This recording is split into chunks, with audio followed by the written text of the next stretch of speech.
Cette famille s'est retrouvée et puis ils ont pris des décisions pour toute la société. Mais là où il y a un problème, c'est que il y a des familles engraissées, il y a des familles dégraissées. Donc si les gens vont comprendre ce que je voulais dire par là, c'est très simple. Les gens depuis 8 ans, ils ont des avantages politiques, des salaires politiques. Par contre, il y a des gens qui ne sont pas concernés de ces deux opportunités. Et dans le pays aujourd'hui, rien ne marche. C'est ça qu'ils n'aiment pas entendre. Et c'est très grave pour un dirigeant qui refuse d'entendre depuis la base ce qu'un citoyen lui dit ou ce qu'il lui reproche. Dans le pays, ça ne va pas. Ça peut aller pour le premier groupe que j'ai décrit, la même famille qui s'est retrouvée au palais du Congrès. Cette famille est une famille depuis 8 ans, reçoivent des salaires politiques et des avantages politiques. Et ils peuvent aller dire que ça va, parce que leur compte est très bon. Ils sont équilibrés, ils sont bien engraissés. Je ne veux pas aller loin de leur famille, tout ça. Maintenant, par contre, la société dans le pays n'est pas concernée de tout ça. Et ces gens-là ne rendent aucun service à celui qui les a permis depuis 8 ans de gagner des salaires politiques et des avantages politiques. On continue de lui créer des problèmes, on continue de lui créer des difficultés pour que le pays l'accepte. Vous n'êtes pas refusé, Monsieur le Président Patrice Talon. Le peuple béninois ne vous a pas refusé. Mais votre entourage, votre famille que vous avez créée là, votre famille politique que vous avez créée là, c'est ça que le peuple est en train de refuser. Et vous ne pouvez pas changer ce système parce que vous prenez toujours vos responsabilités d'assumer et de forcer. À la base. Il y aura beaucoup d'impact et même beaucoup de surprises. Il y a 2 blocs aujourd'hui avant les exercices de 2026.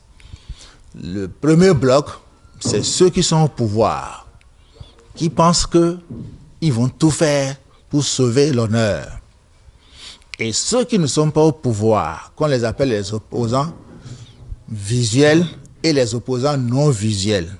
Parce qu'il y a des gens qui sont même dans la mouvance, qui traitent avec l'opposition. Par contre, vous n'avez pas le système qui peut vous décrire que ces gens-là sont avec vous. Ils ne sont pas sincères avec vous.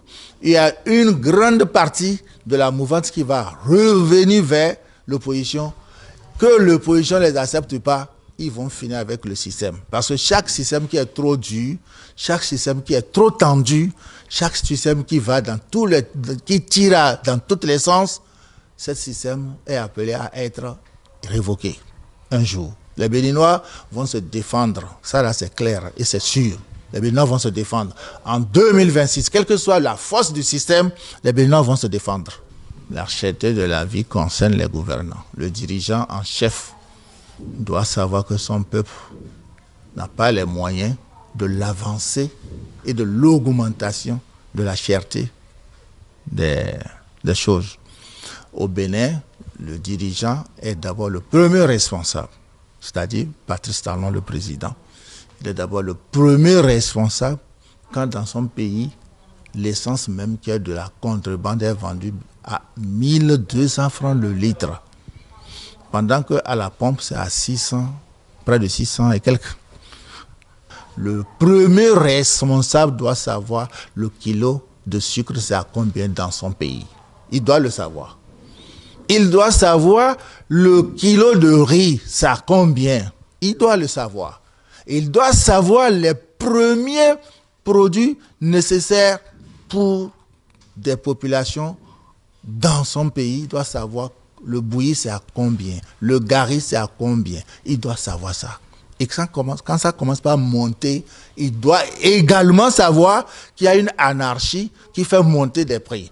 Même si c'est sur le plan international que c'est de là que ça agit, il est encore le numéro 1 à le savoir. Il a créé beaucoup de cellules. Il a créé beaucoup des agences. Mais il n'a pas créé les agences pour lui signaler quels sont les prix des denrées alimentaires que consomment les Béninois. Elles sont à combien? C'est lui qui doit faire ce travail. Il y a une anarchie. Les gens donnent les prix fantômes. Chacun donne le prix qu'il veut. Il n'y a pas des opérateurs qui ont des prix unis. Même à la pharmacie, parfois les produits n'ont pas les mêmes prix. C'est comme la fantaisie de dire que TVM, les taxes sur véhicules à moteur, on va payer des trucs. Quand tu as 7 chevaux, tu payes 50 000. Ça, c'est inventé. Le Blanc n'a jamais construit une voiture sans moteur. Les concessionnaires n'ont jamais monté une voiture sans moteur. Donc demain, on va nous dire encore de payer les taxes sur les carrosseries. C'est clair. Donc les gens se déclarent eux-mêmes démissionnaires. En créant des choses comme ça, ils sont en train de se déclarer démissionnaires. Et quand vous ne pouvez pas, ne forcez pas à arrêter. Arrêtez de faire souffrir votre peuple. Je prie pour la paix, que le Dieu nous garde et qu'il nous protège et qu'il garde les dirigeants en paix. Que la tâche leur soit légère. Mais qu'ils comprennent qu'on est en train de parler, ce n'est pas parce qu'on est désagréable. On est très bien agréable.